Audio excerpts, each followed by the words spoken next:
Hello everyone, Ira here. Now we are going to listen to podcast news which includes national, international and business, economy, news. While walking in the morning or evening, while cooking, cycling or during free time you can listen. It will enhance your learning and understanding of various accents and pronunciations. Listening improves the quality of communication and comprehension.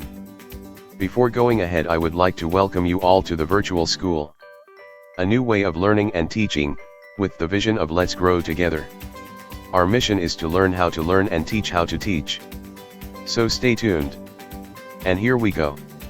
June 21st, 2021. National important news. Massive distribution of ex gratia will strain finances, says Center COVID-19 pandemic not a one-time disaster, broader approach needed, it tells SC. Krishnadas Rajagopal, New Delhi. The COVID-19 pandemic is not a one-time disaster, such as an earthquake or a flood for which victims can be compensated with just money, the center told the Supreme Court. It is an ongoing pandemic, which will continue to attack in waves. A broader approach is essential. The government was responding to petitions in the Supreme Court to pay 4 Indian rupees lakh compensation to the families of every COVID-19 victim. Unlike disasters of a short and finite duration, occurring and ending quickly, COVID-19 is a global pandemic which has affected all the countries in the world. The pandemic has claimed more than 3.85 lakh lives, a number which is likely to increase further.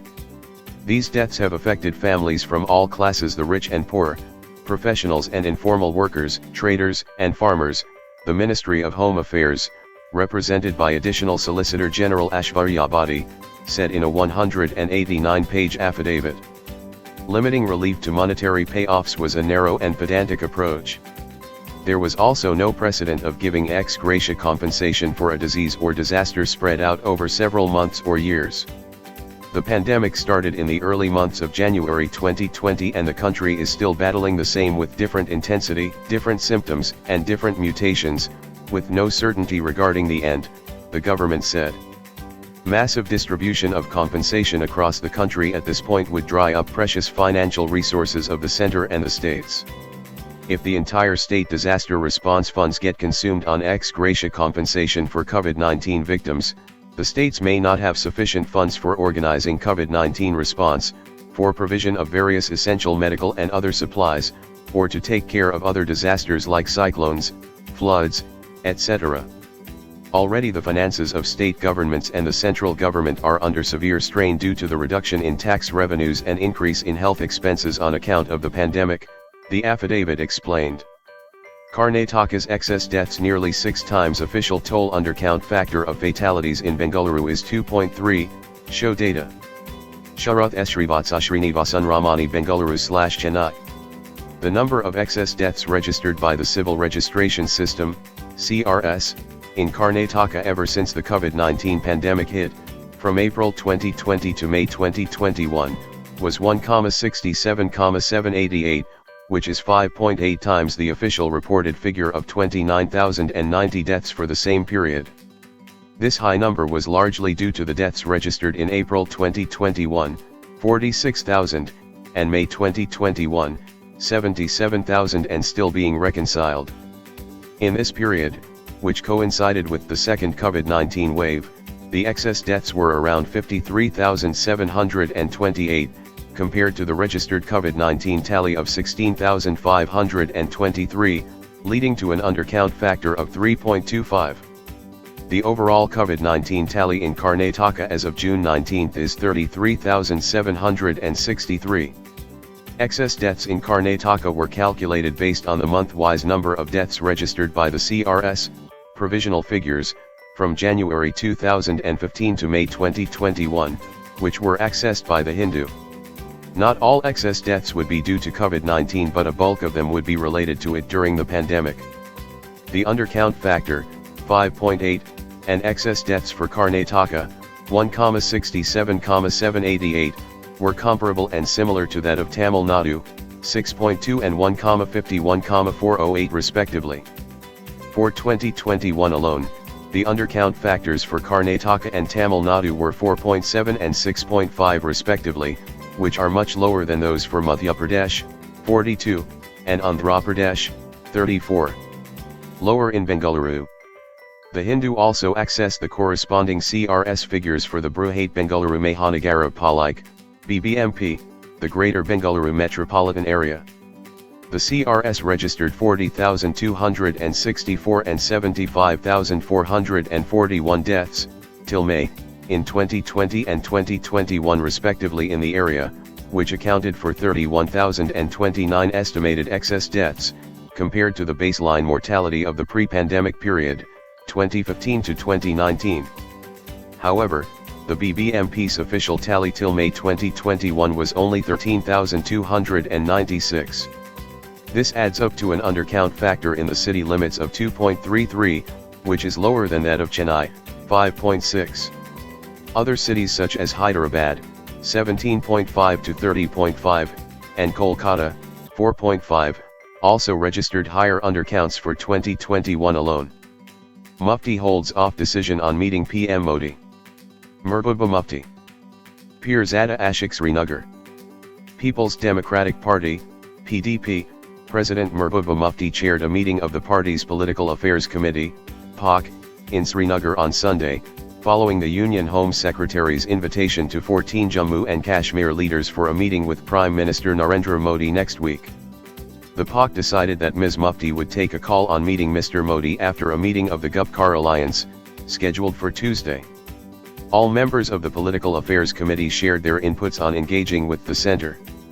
It was unanimously decided that Ms. Mufti will be authorized to take a final call during her meeting with members of the Gupkar Alliance. People's Alliance for Gupkar Declaration, PDP spokesman Suhail Bukhari said.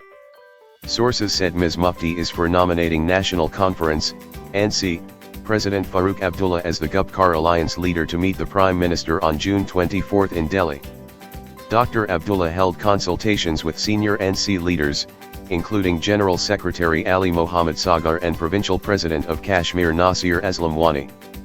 3 youth lynched in Tripura on suspicion of stealing cattle. Victims were transporting cattle in a mini-truck, police said. A correspondent Agrodla. 3 youth suspected of stealing cattle were allegedly lynched at North Maharanipur in Kovai district of Tripura on Sunday, police said. The victims from Sepahijala district were transporting cattle in a mini-truck when they were stopped. The villagers held Bilal Mia, 30, and Joyd Hussain, 28, while Saiful Islam, 18, fled. The mob tied Bilal and Joyd and thrashed them to death. Another group caught Saiful at Munjiakami and lynched him. Brought dead. Police teams shifted the 3 to GBP Hospital in Agrodla, where they were declared brought dead, Senior District Police Officer Sanacharan Jamashia said. We have seized the mini-truck and 5 cows, a local police officer said, declining to be quoted. The police said a few cattle were stolen from Namanjoypura, near North Maharanipur. The CPI-M said the incident was a fallout of lawlessness in the state. It claimed several lynching incidents had occurred after the installation of the BJP-led coalition government in Tripura. Auto driver freed in IISC.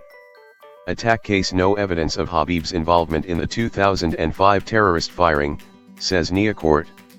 Kilovolt Aditya Bharadwaj Bengaluru. Habib Mohammed, 41, an auto driver from Agrodla, Tripura, is back home after an ordeal that spanned over 4 years. In 2017, he was arrested in connection with the 2005 Indian Institute of Science, IISC, terror attack case. He spent 4 years and 3 months in the city prison only to be discharged from the case on June 14, 2021. It was on December 28, 2005, that 2 men in army fatigues opened fire on the IISC campus in Bengaluru, killing a professor and injuring 4 others. The National Investigation Agency, NIA, Special Court in its order discharging Mr. Mohammed from the case pointed to lack of credible evidence of his involvement in the case. The judge said he failed to understand why he was arraigned as an accused in the case. I have never been a fundamentalist and have never been involved in any terror activities, Mr. Mohammed told this correspondent from Agrodla on phone. Nearly 12 years after the alleged attack, the police suddenly arrested me, calling me a terrorist. My family suffered without a breadwinner for over 4 years. The court has finally given me justice, but nobody will give me back my time in prison. Me and my family suffered trauma for no fault of ours, he said. Travesty of justice. His counsel Mohammed Tahir described the events as a complete travesty of justice. An innocent person had to spend over 4 years in jail for no reason. We welcome the court granting relief, the counsel said. Mr. Mohammed was arrested on the basis of a confession statement of one of the accused, Sabahuddin, to the Lucknow police in 2008. He reportedly claimed that Mr. Mohammed helped him and other conspirators cross over to Bangladesh after the IISC attack. NIA Special Court Judge Kazapanayak rejected an alleged confession statement of Mr. Mohammed in police custody as evidence and also pointed out that the prosecution had failed to gather any corroborative evidence to support the claims in the statement as well. 53 people get notice in gold smuggling case. Svapna Sivasankar among accused. M. Sivasankar. Press Trust of India Kochi. The Customs Department, probing the Kerala gold smuggling case, has issued show-cause notices to 53 people, including prime accused Svapna Suresh, suspended IAS officer M. Sivasankar and 2 former diplomats in the UAE consulate, Thiruvananthapuram, official sources said. The notices asking why action under the Customs Act should not be taken against them were issued by Customs Preventive Commissioner Sumit Kumar on June 16. They have been given 30 days to reply. The case against them involves smuggling of a total of 167 kilograms of gold 23 times, including the illegal trade of 30 kilograms gold worth nearly 15 Indian rupees crore that was seized by the customs at the Thiruvananthapuram airport from a diplomatic bag in July 2020. Navy team in US for chopper training. India is buying 24 MH-60R helicopters. Special correspondent, New Delhi. A team of 18 Navy personnel reached the US for training on the MH-60R multi-role helicopters, 24 of which were contracted in a $2.2 billion deal signed during the visit of then-President Donald Trump in February 2020. 3 helicopters are scheduled to be delivered to the Navy next month, which will be used for training in the US. The first batch is likely to arrive in India by June 2022, a defense official said. Training of the first batch of aircrew and technical crew will commence at Pensacola, Florida and San Diego, the official said. The helicopters built by Lockheed Martin are being procured under the Buy Global category of the procurement procedure through the foreign military sales route of the US. The deliveries are expected to be completed by 2025. MH-60R international partnerships continue. Indian Navy students arrived at Naval Air Station, NAS, Pensacola and North Island to commence training with 2 MH-60R helicopters while strengthening global partnerships, the U.S. Naval Air Systems Command said on Twitter. The Navy is facing an acute shortage of helicopters on its frontline warships, but procurement of new helicopters has been repeatedly delayed. A tender for 111 naval utility helicopters, NUH, is being processed through the strategic partnership route of procurement procedure, while there is a projected requirement of 123 multi-role helicopters. Work begins on Krivat-class frigate stealth ship is being built by Goa shipyard with technology transfer from Russia. Full float, at the function to lay the keel for the second frigate of the Krivat class at the Goa shipyard. Pti. Dinkar Perry, New Delhi.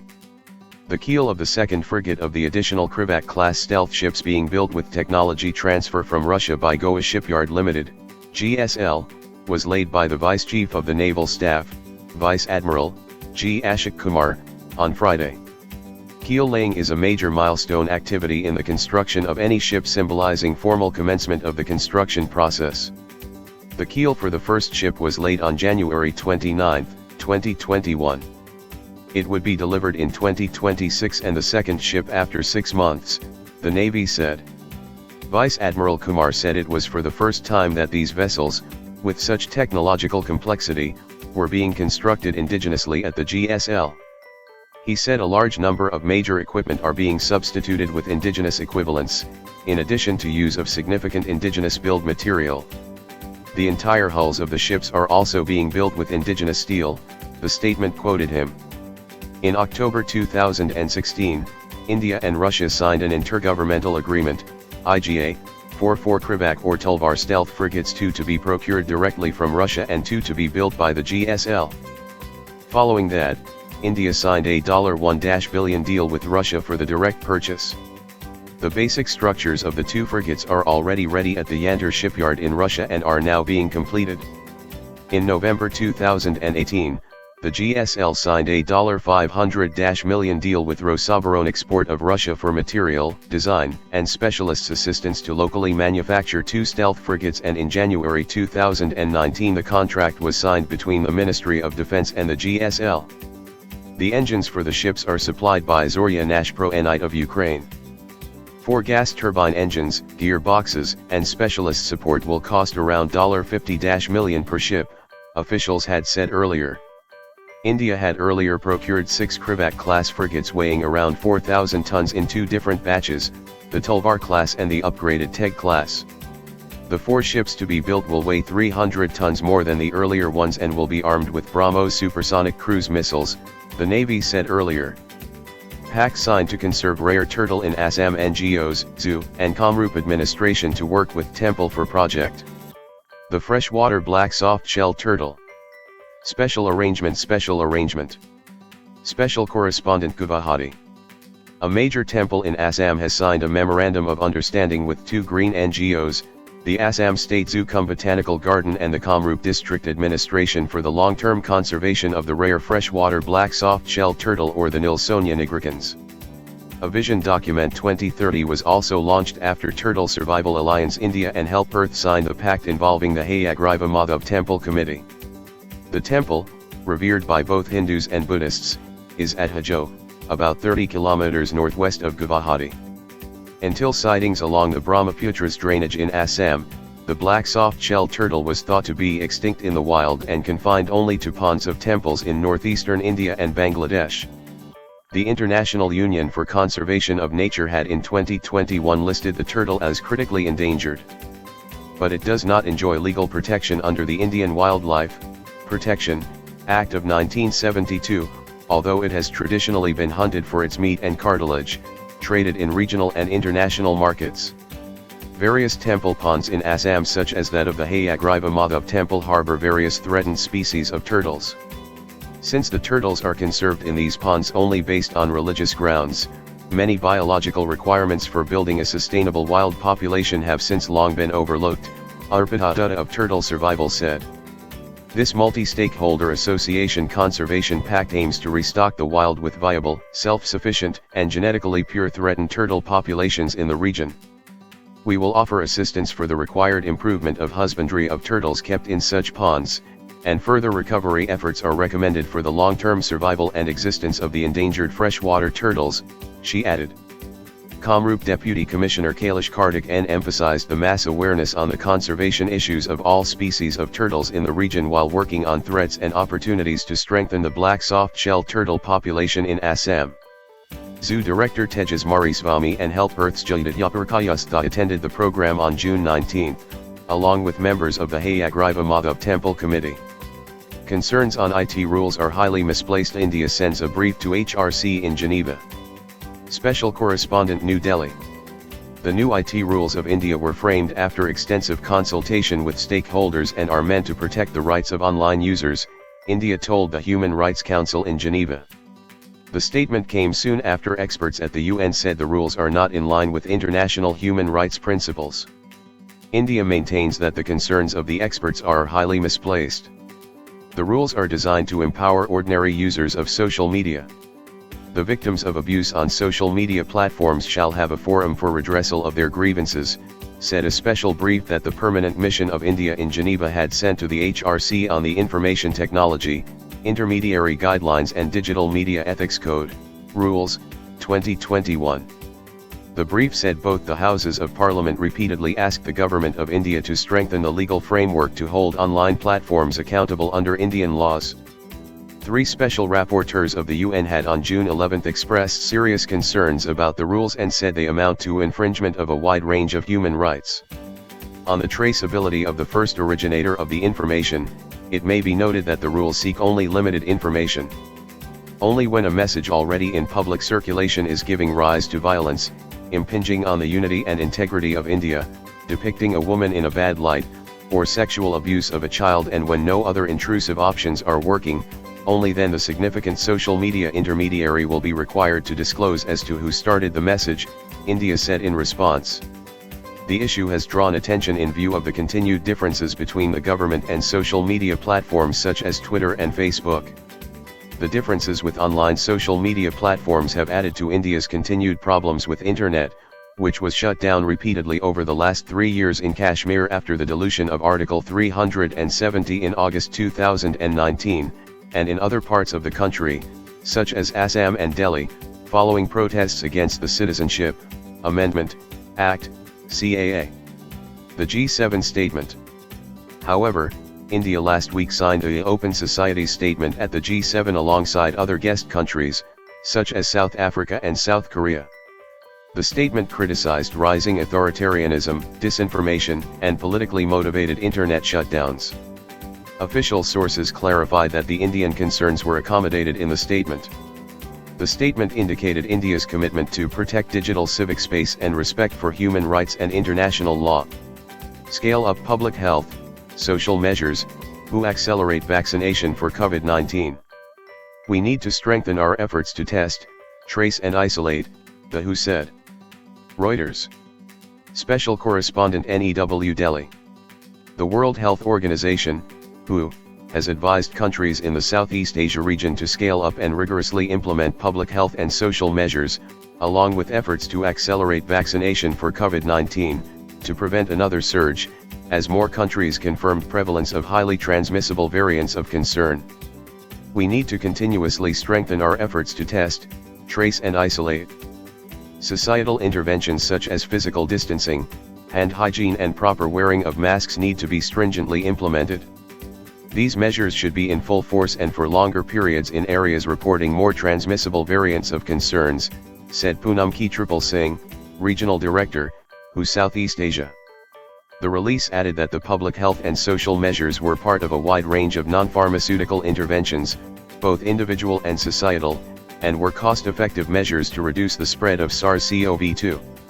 In addition to personal protective measures, cleaning, disinfection, ventilation, surveillance, contact tracing, isolation and quarantine are recommended.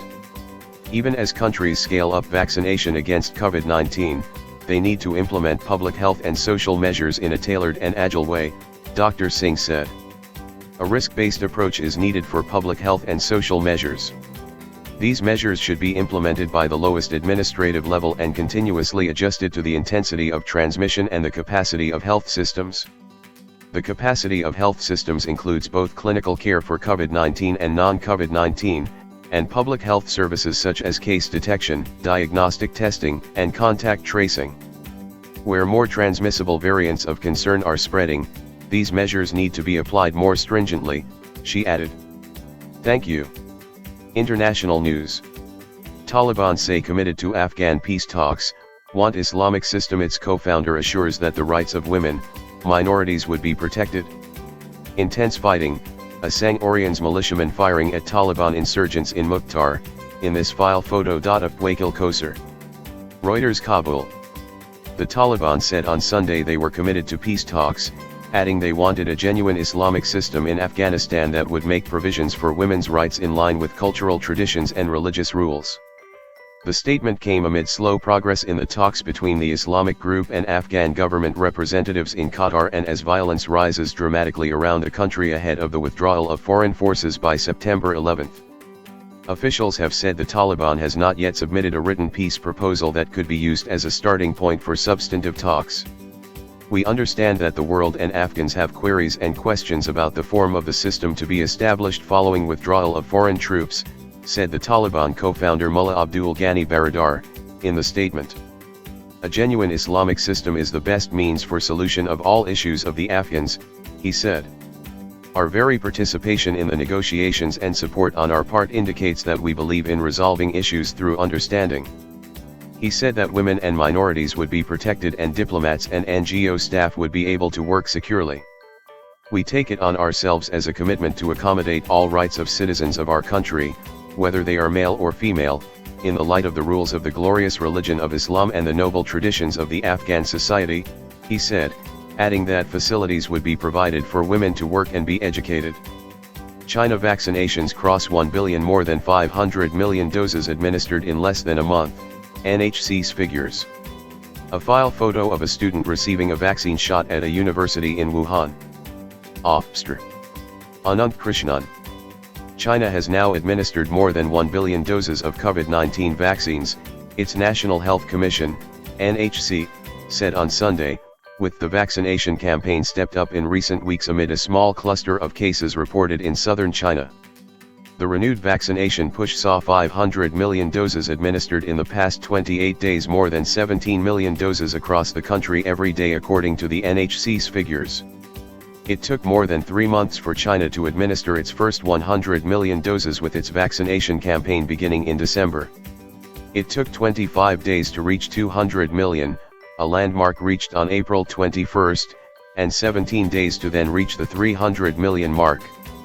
The initial slow speed was attributed to a combination of vaccine hesitancy and the widespread perception that vaccinations were not needed, as COVID-19 had been broadly under control in China since last summer. China has avoided a second wave with continuing tight curbs on international travel that have remained in place since last year, among few countries to keep in place stringent measures that severely limit the number of international arrivals, all of whom also have to undergo mandatory 21 days centralized quarantine. Stringent lockdowns and mass testing and tracing have been deployed to quickly squash subsequent local outbreaks that have been linked to overseas arrivals or port cities, as has happened in recent weeks in southern Guangdong province, which reported cases of the Delta variant. The Guangdong cases, coupled with cases also reported in the northeast, have pushed many to get vaccinated, with state media showing long queues of residents lining up, some waiting overnight in Guangdong to receive their shots. Around 40% of the population will be fully vaccinated by the end of June, with 70% expected to be fully covered by the end of the year, authorities have said. China's Sinopharm and Sinovac vaccines have been approved by the World Health Organization for emergency use. While there have been questions about the efficacy of the vaccines, a May 26 study based on Phase 3 trials of 2 of Sinopharm's vaccines conducted in the UAE and Bahrain placed their efficacy at 72.8% and 78.1%, respectively, in preventing all infections, lower than mRNA vaccines but similar to the Oxford/AstraZeneca vaccines' reported efficacy.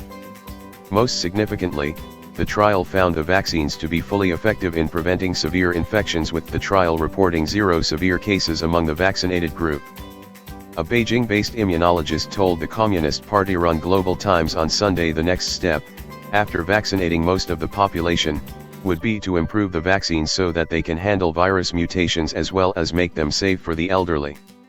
Sri Lanka to probe army attack and humiliation of Muslims, investigation ordered after image of people forced to kneel goes viral. Out of the blue, Muslim residents kneeling on the streets as a punishment for flouting lockdown rules. Special arrangement. Mira Srinivasan, Colombo. A widely shared image on social media, showing a row of men kneeling in front of soldiers for reportedly violating the Sri Lanka's current lockdown, has prompted the army to probe the incident. Issuing a media statement on Sunday, the army said it immediately removed the personnel from their duties, after an alleged improper conduct of a few army personnel in Iravur, a Muslim-majority town in Batticaloa district. Initial investigation has begun, the army said, pledging strictest action. The Sri Lankan army, along with health professionals, helms the country's pandemic response, although government critics have slammed military involvement in addressing a public health crisis. Army Commander General Shavendra Silva heads the National Operations Center for Prevention of COVID-19 Outbreak. The incident on Saturday, which came to light after the photograph of kneeling men went viral online, has heightened fears in Iravur, locals said. It also comes at a time when there is growing domestic and international, including UN, concern over targeted attacks on Sri Lanka's Muslims, who constitute about 10% of the country's nearly 22 million population. 44-year-old daily wage earner Mohammed Ismail Marzouk of Iravur was already going through a rough patch with his income shrinking during the pandemic, whose third wave the country is experiencing. The last thing he expected was to be beaten and humiliated. I just went on my bicycle to buy my diabetes medicines at our local pharmacy, and a little bit of rice nearby. I even showed the empty box of my pills, but the soldiers forced me to kneel down right there along with some others, with my hands raised, he told the Hindu. I explained to them in Sinhala that I am a patient, and that I stepped out only to buy medicines, which is allowed. But they wouldn't listen, and kept beating me, like they would beat a cattle, he said. One country, two laws. Batticaloa MP Shanakian Rasamaniksam, who put out a tweet juxtaposing a photograph of a vehicle pile-up on a Colombo road during the lockdown, and the photograph from Iraver, said the incident showed yet again that it is one country two laws for this government. Responding to the army's statement that they would probe the incident, the legislator told the Hindu that the army was forced to acknowledge the incident and investigate it, since the image had gone viral on social media. If they can investigate this matter now, why can't they do the same in regard to the Tamils' long-pending concerns about alleged crimes against humanity by the army at the end of the war? Do they mean to say not even one army member could have committed any wrong? He asked.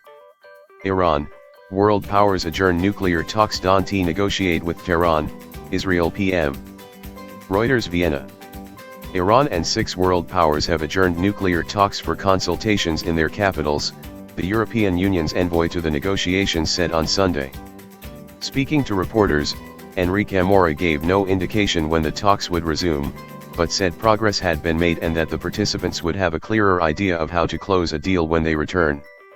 He added that he expected the international nuclear watchdog and Tehran to reach an agreement on extending a monitoring deal of Iran's nuclear activities that ends on June 24.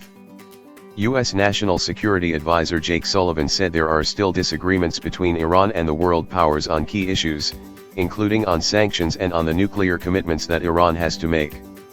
Earlier, Israel PM Naftali Bennett condemned the victory of hardline Judge Ebrahim Raisi as Iranian president, saying his would be a regime of brutal hangmen with which world powers should not negotiate a new nuclear deal.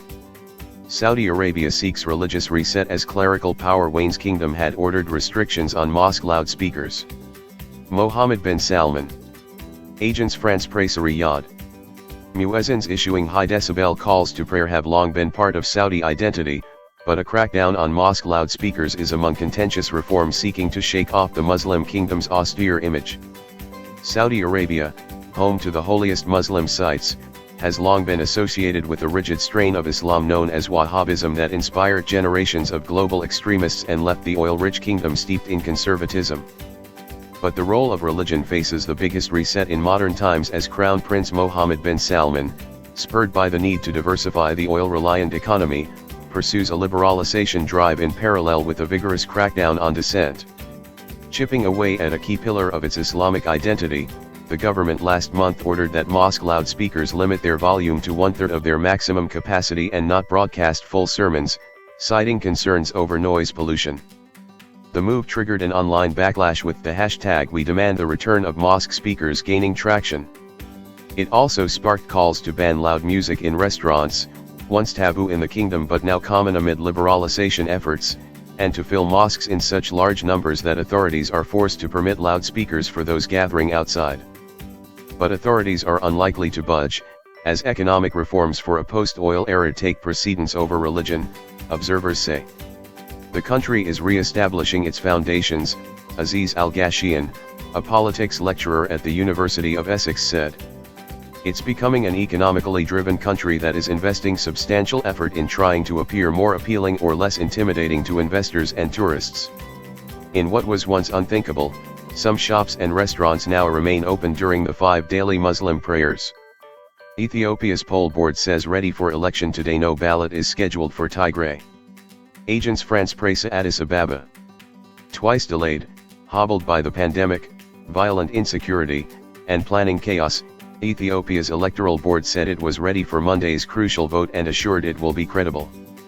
We're actually very confident about it, the National Election Board of Ethiopia, NEBE, spokeswoman Soliana Shimel said.